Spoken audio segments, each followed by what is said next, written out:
Hey guys, welcome back to another episode of Music Then. I'm your host, Armando Venditti. Hoping you guys are having a good day. Want to welcome you all back to the final episode of This Left Turn Feels Right. This is where we take a look at a list of artists who at one point during their career decided to record one, maybe two albums in a different music genre than what they were known for otherwise. In some cases, enjoying varying degrees of success with these decisions, and in other cases, pretty much dealing with the consequences of these decisions. Now, for this final episode, I have a very special guest with me today. I am joined by Mr. Yes, as he looks around and Oh, who's that? almost goes out of the shot there, Mr. Tim Booker. Hi, happy to be here. Happy that you're here. Um, Ladies and gentlemen, uh, if you've watched the previous four episodes, you you saw from the list of artists that I've chosen to talk about that these artists were pretty much known for one music genre that they recorded in. And in those cases, most of them took a radical step, a radical left turn from what they were recording otherwise. So, and I do think that this artist we're going to be talking about today does kind of fall into that category. Today, we're going to be talking about Mr. Peter Gabriel. Okay. And particularly, we're going to be covering the album So. Now, just a bit about Peter Gabriel. Peter Gabriel started out as the lead singer of Genesis. He left the band in 1975 due to, personal and creative differences within the band, more personal than creative. He started his solo career in 1977, releasing his debut solo release, Peter Gabriel, later titled Car. He would go on to release four more albums, under the moniker of Car. Um, it wasn't until 1982 when he released what was known in the US and Canada as Security for Geffen Records, because Geffen Records insisted that he have an actual title for the album because they wanted to separate it from the previous three albums. And since then, of course, people have ascribed their own titles to things like Car, Scratch, and Melt. Melt. Exactly, Yeah. exactly. Now with Security, he enjoyed um I wouldn't say modest success. The single Shock the Monkey was all over FM radio in the early 80s, and the video for it, as you all well know, presented quite interesting images. So there was another 4 years before he released what would be known as So. Okay. Now, But between then, he did we got release we got Plays soundtracks. Live, and then we Yes, got the Birdie soundtrack. Yeah. yes, yes. I sit corrected. He did release the Birdie soundtrack and Peter Gabriel Plays Live. But in terms of actual studio albums, Peter Gabriel, to my astonishment, has released 10 solo albums over his long career. And you would think that with an artist such as Peter Gabriel, that he would have released more studio albums than 10, but no. Every day is a wonder and every day is a surprise. So, but back to So. With So, this album took off in a major way. Yep. The album was all over the airwaves in terms of radio, all over the video airwaves in terms of the videos that he released for the album, containing the two main singles that I remember: Sledgehammer with the stop motion animation for the video, and Big Time. Also, on the album, you have the duet with Kate Bush, Don't Give Up. Other tracks of note are Red Rain, that leads off the album, In Your Eyes, that starts off side two. Now, what we're going to do here today, ladies and gentlemen, is give our experiences with Peter Gabriel, and discuss whether or not this left turn did feel right for him and for the masses. So, Jim, I'll pass it over to you. What is your experience with Peter Gabriel as a fan of Genesis moving on, etc.? Well, my first exposure to Peter Gabriel as a solo artist was as a solo artist, and I think with most people, it was probably just hearing Salisbury Hill on the radio. Um, After Mhm. that would have been Games Without Frontiers, and then Shock the Monkey. So settling in around um, 1983, I bought my first proper Peter Gabriel album, which was Plays Live. And I actually bought that just a few weeks before going to see Peter Gabriel in concert at the UC Berkeley Theater. And that was astounding, absolutely astounding experience. He had the audience in the palm of his hand. He was just such a masterful showman, and didn't play all the stuff from Plays Live, but put a few other things in there too. Like Lay Your Hands on Me was not on the album, but he did perform that live. We Mhm. also got the bonus of Here Comes the Flood, and I think My Teddy Bear were performed on that night too, which were both pretty rare at the time for him to do those Mhm. things.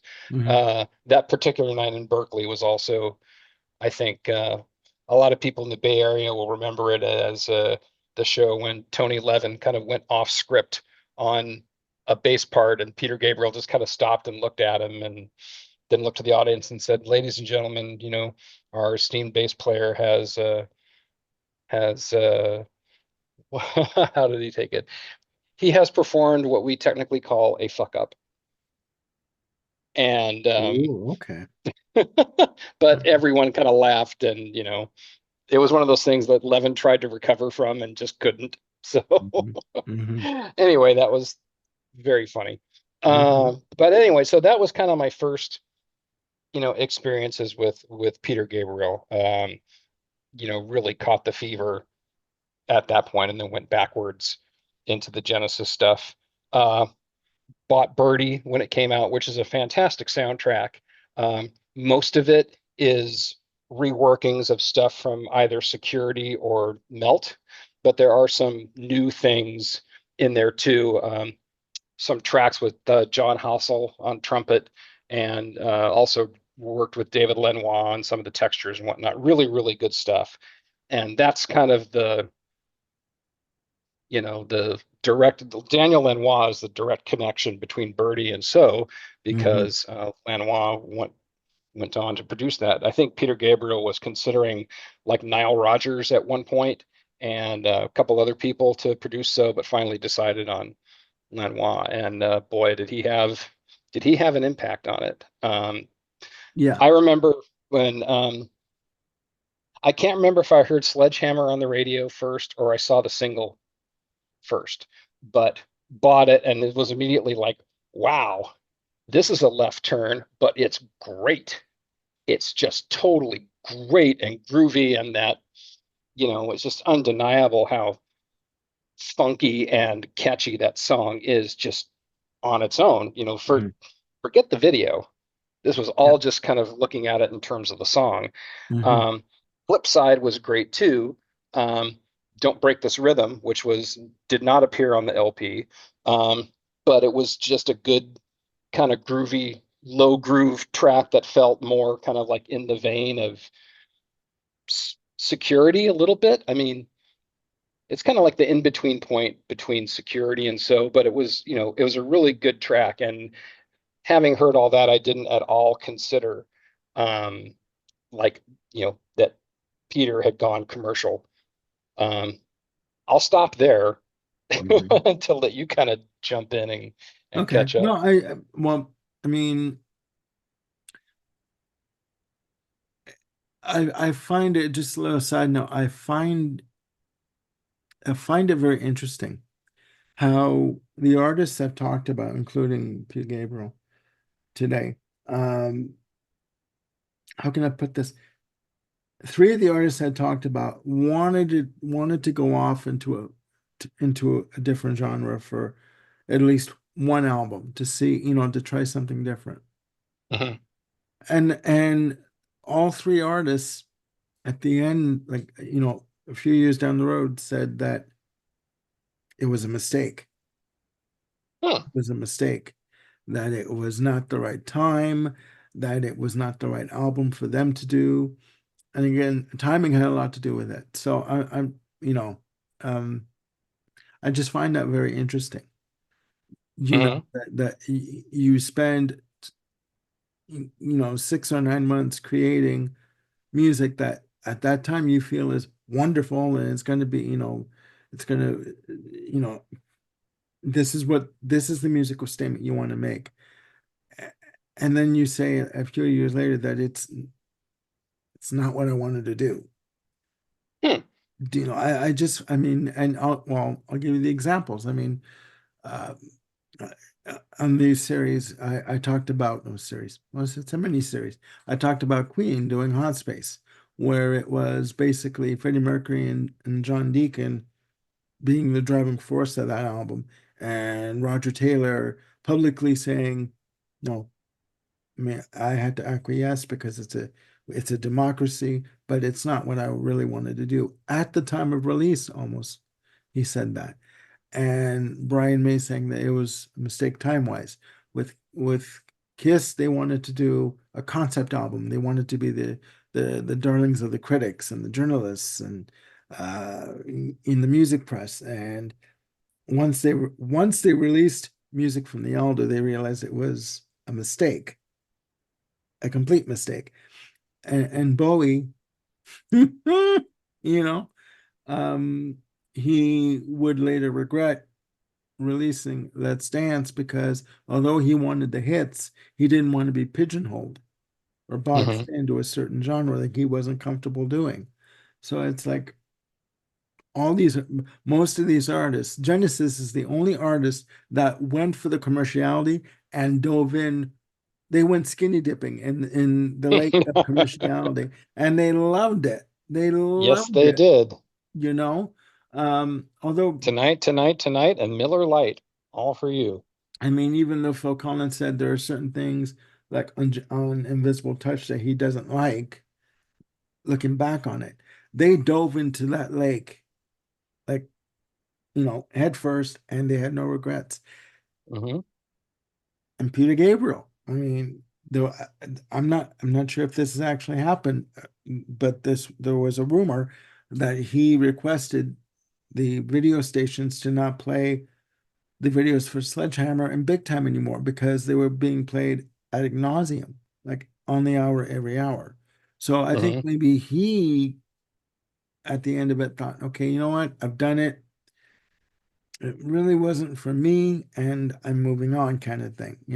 Hmm. Um, there is that common thread with these artists. Uh, Sure. but I'll give you my take on it. Listening Hmm. to the albums prior, Car, Scratch, Melt,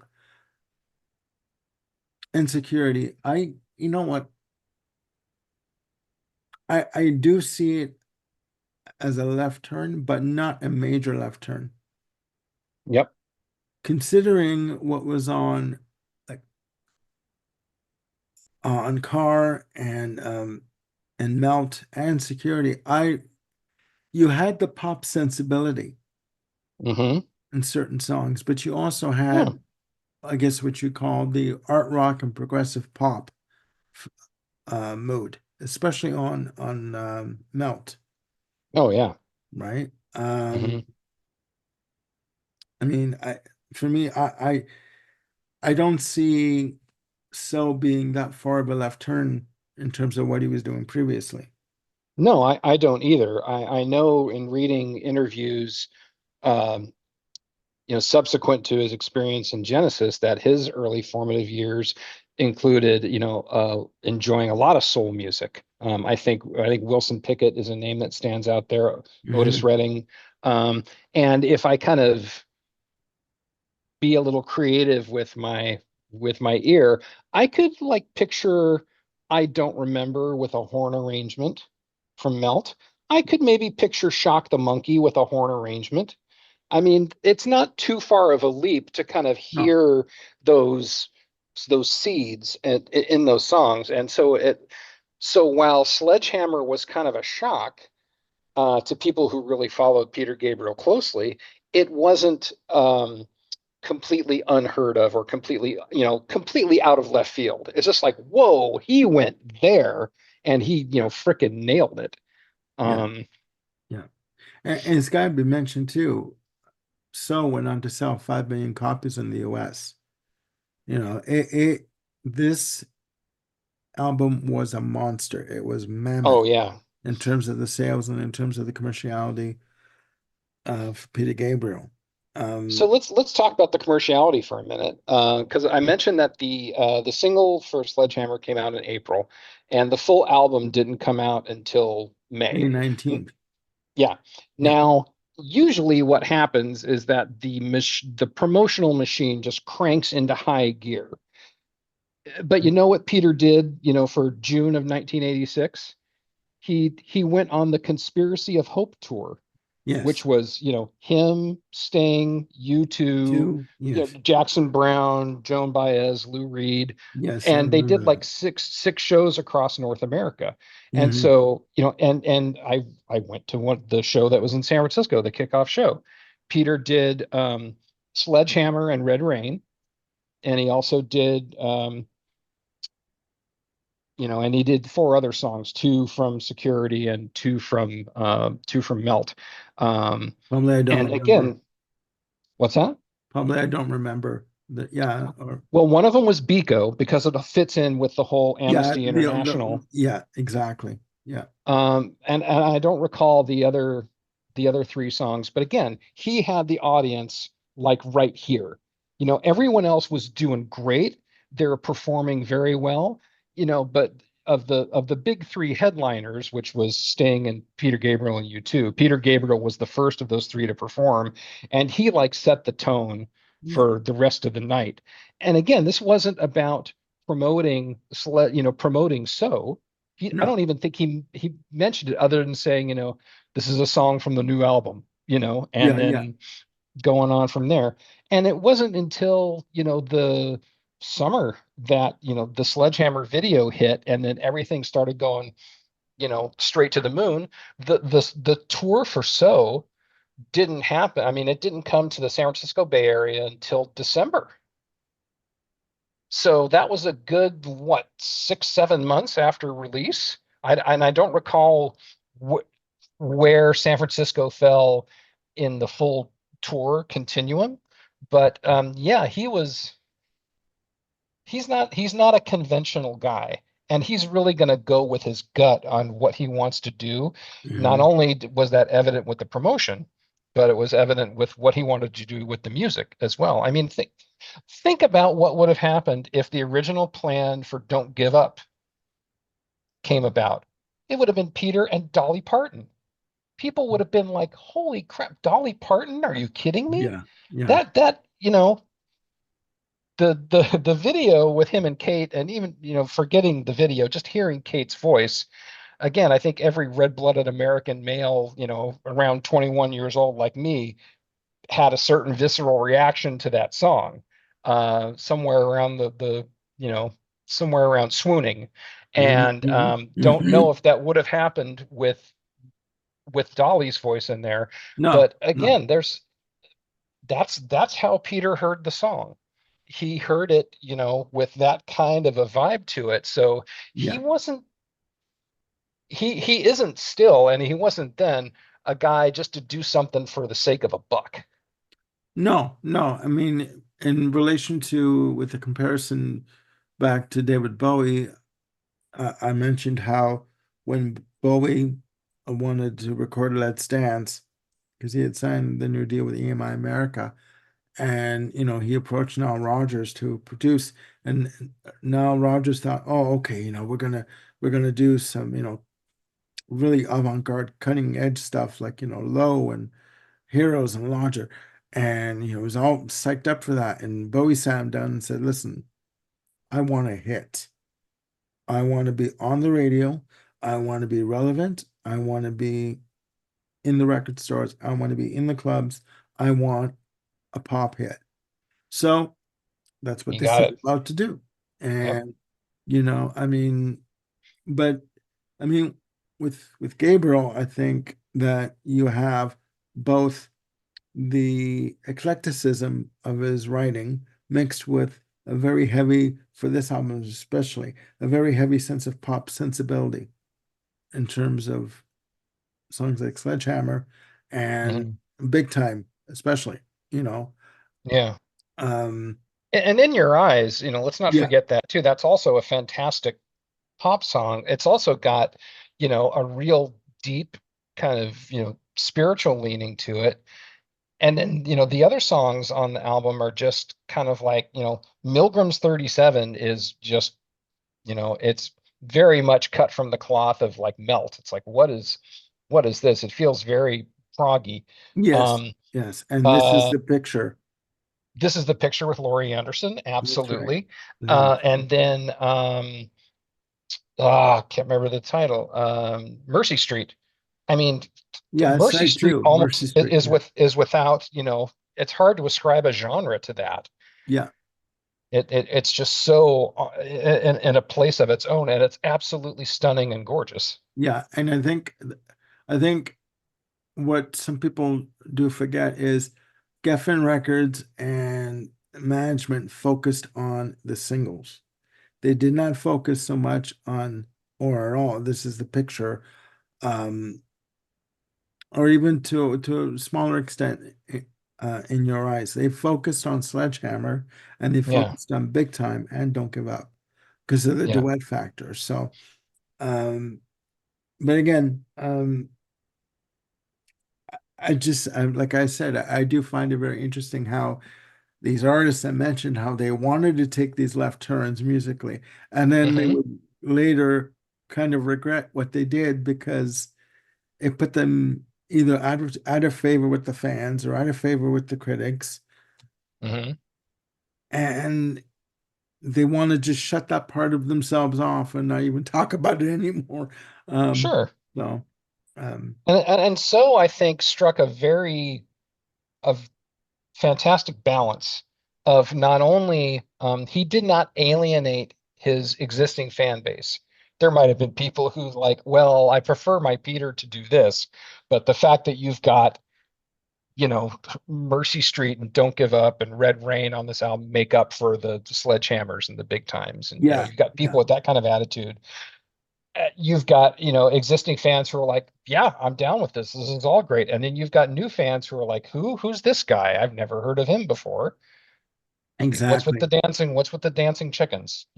Yeah, yeah. I mean, it's got to be said too, and there was no doubt that those videos were all over, you know, the airwaves in terms of like the video music channels and stuff, and they were And they they were were deservedly so. They were insanely creative and fun. yeah, yeah. Um, well, I mean, I guess to answer the $25,000 question or $65,000 question was Buck 35 so question. there you go. Was this album so? Was it a left turn that felt right to you? Absolutely. And frankly, I don't even see it as much of a left turn other than the fact that it was, umpteen times more commercially successful than his previous albums. Hmm. Hmm. I think it was an interesting a collision of things. Hmm. It was the right time for him to release that. And that's kind of like, he captured what people wanted to hear without losing the essence of what he does. I would agree. I would say that the album so was a left turn that did feel right because again, like we both said, you had the songs like Red Rain and This Is the Picture and Mercy Street that had that. I mean, they label it progressive pop. You know what I mean? I don't know. Hmm. I don't know how you can use that label, but it did retain what he did musically in the previous albums. But then you had the pop sensibility of Don't Give Up and obviously Sledgehammer and Big Time. So I Hmm. mean, you had almost like a like a culmination of both worlds coming together on one album, Hmm. right? Yeah. And And also it's like he also allowed himself to have some fun, yeah, yeah, he did. because everything was so serious and dour and, Peter Gabriel-ish. Just the fact that you could have a steam train, you know, it seems so unlike him, but he allowed himself to go there and just be goofy and fun and have a hell of a good time. Yeah, yeah, And it, and and he it worked because it was genuine. yeah, and it was pulled off very well, and it was a hit. I mean, the push on that album was so massive that I mean, and it would be natural for Geffen to say to him, "We want more. What what more can you give us?" Right? But it Yeah, was like wait 6 years. exactly. It was another 6 years before Us came out. You know, Yeah. so yeah, and I do think Us is pretty much a radical departure from. So I mean, Oh, he's another left turn. yeah, he's another one of these artists that doesn't want to stay or has never wanted to stay in one lane musically, has wanted to, sorry, has wanted to branch out and do different things and Hmm. experiment. And Yeah. I think it's a shame he's only done 10 official albums in terms of his catalog, because I think he has a lot to offer and a lot to say musically. And I Yeah. think that so it's just one avenue that he chose to go down and just didn't want to stay down that street kind of a thing. Yeah.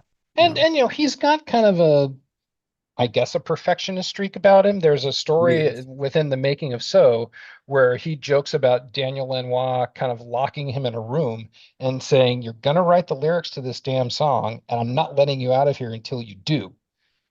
Just because Peter would just procrastinate and procrastinate and procrastinate, and he would have all these bits. In fact, there's a Tony Levin interview that he just did with Rick Beato, just got published, where Levin talks about the fact that Gabriel would record all this stuff just to have options to kind of figure out, how to piece it to, and place it together to make the thing that kind of spoke to him most. And that's great and wildly creative, but it can also produce a bit of writer's block and perfectionism, where it's like you're never satisfied because you're always looking for that next thing to kind of Yeah, make it right. yeah, exactly. and Exactly. and maybe that's why we only have the 10 albums, because Peter either he doesn't have anything to say, or what he wants to say, he's tentatively reaching for it. True enough. True enough. I mean, so many artists out there when they get asked the questions, um, what's your favorite song? The next one I write is usually the answer that they give, right? Because they just don't want to Yeah. be, they don't want to go back. They want to look forward and keep pushing. Right. So yeah. Um, Here's another question, a bit of a mini tangent, ladies and gentlemen. Um, why why do you think fans, or I guess certain fans, want their artists to stay in a certain lane musically? Well, I think that there's probably a sense of like genuineness about it. It's like I really, really connect with this song, and I Hmm. really connect with this style of music, and I love it so much. And that's where I want them to stay, because I identify them with this piece of music. I feel good about it. I want to keep feeling good. Da da da da da. I think if people like really, really get stuck with that, um, you can kind of put the musician in a bit of a prison. And so I think they do it because they want to feel comfortable. This is what I'm comfortable with. I like being comfortable. Who doesn't? And they just kind of want to stick with that. Um, Robert Fripp talks a lot about how people were just shocked when Discipline came out, and they're like, "This isn't King Crimson." And Fripp would say, "Well, who are you to say what King Crimson is and That's isn't?" exactly it. And And he talks a lot about this vampiric relationship that an audience can have with the artist, and he tries to stay tries to stay away from all that. But I think the initial desire to have people say, no, don't change, stay in that lane, it's born out of some little tiny bit of genuineness and goodness, but it just kind of Mhm. goes, it can go horribly askew.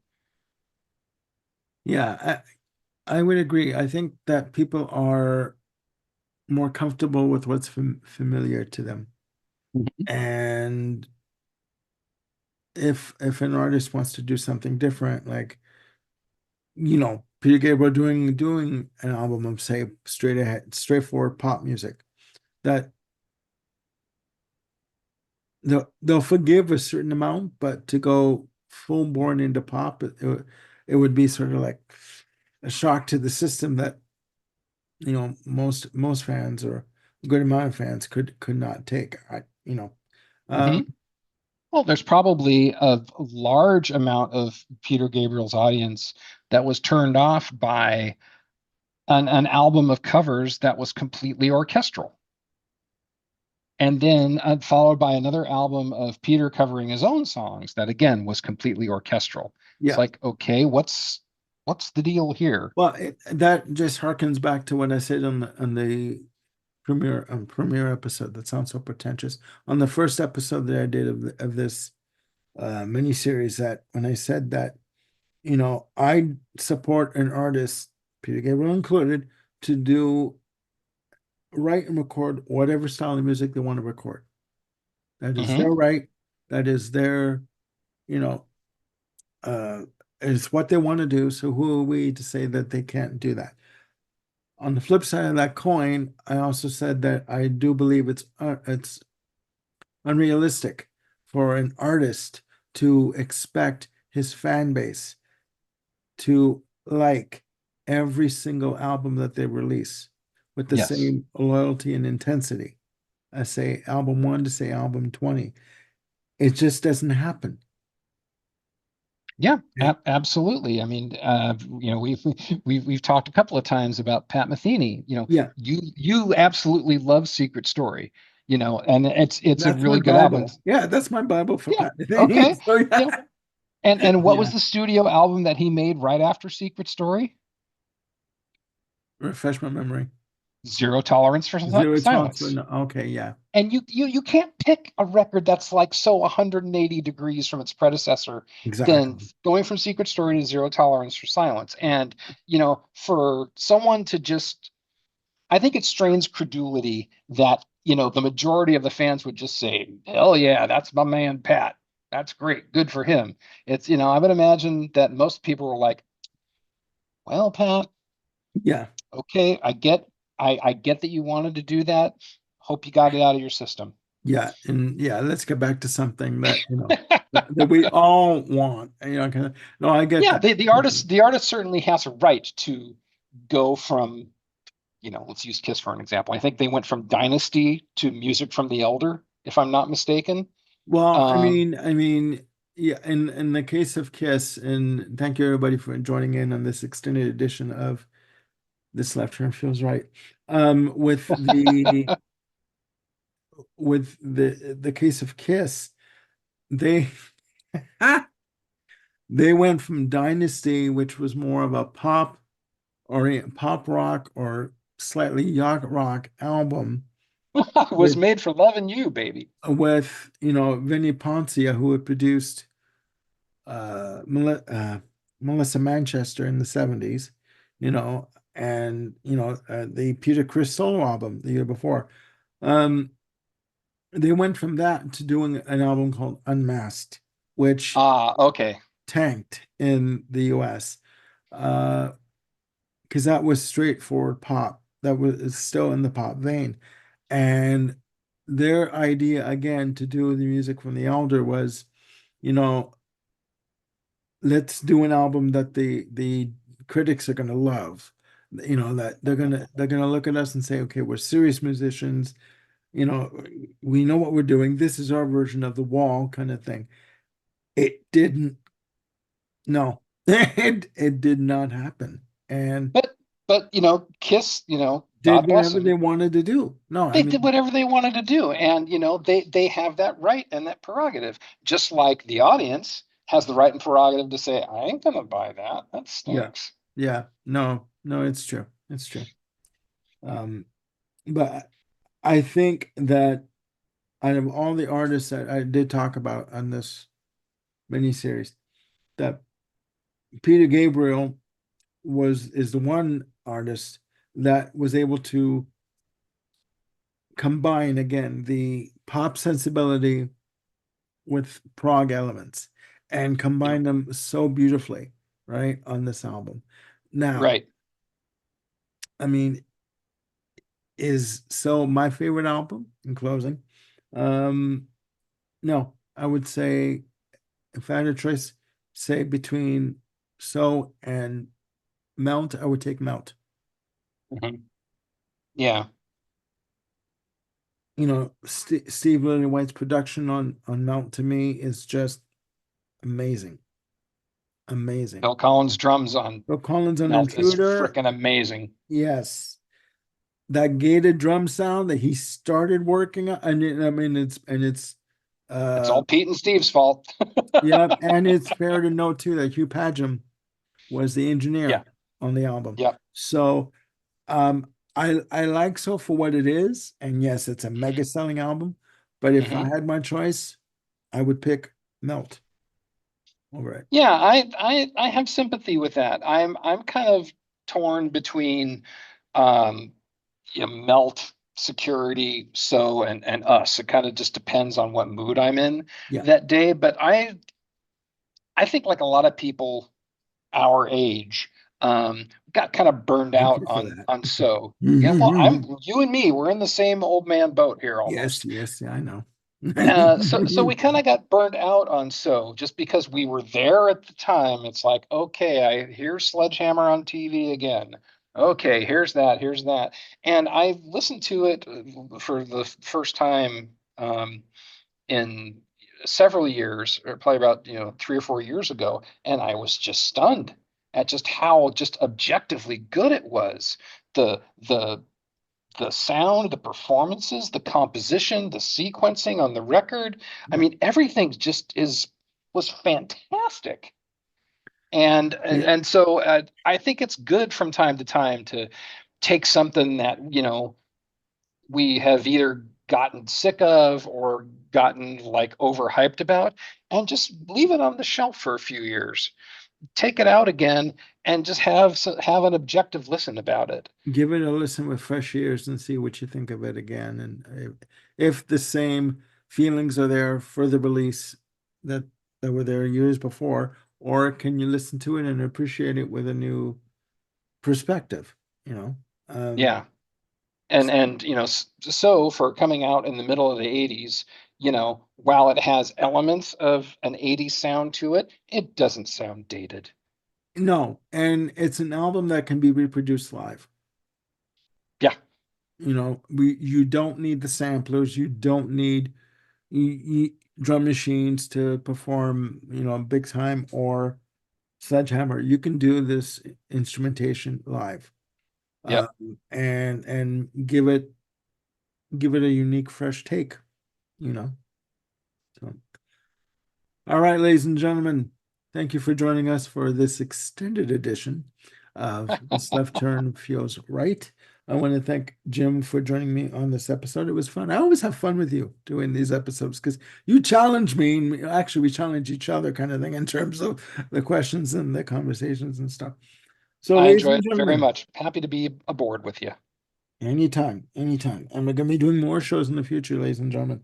So, ladies and gentlemen, the $65,000 question is: do you think that Peter Gabriel releasing So was a left turn that did not feel right, or did it feel right? Okay. Please give us your comments and your opinions down below in the comment section. Again, no right or wrong answers, just opinions. And you know, as I said when I started these segments, you're gonna have a band that you're gonna fall for, that you're gonna love. Oh, they're wonderful, they're wonderful, they're great, they're great, they're great. But hand on heart, honestly, do you like every single album that your favorite artist has done? Can you say that without a doubt? Okay. I mean, as much as I love Queen, I can't say that about Queen. I mean, Roger Taylor, who's in Queen, can't even say that about Queen with albums that they've released. So, I mean, I'll leave it at that. So again, leave us your comments down below. Please click like and subscribe and hit the notification bell to keep yourselves on top of any new content that got coming up. We have got some more shows that we're mulling over that we're going to be recording and we're going to be putting together. And yeah, so please look after yourselves and one another, and we'll see you soon with more videos. Bye for now.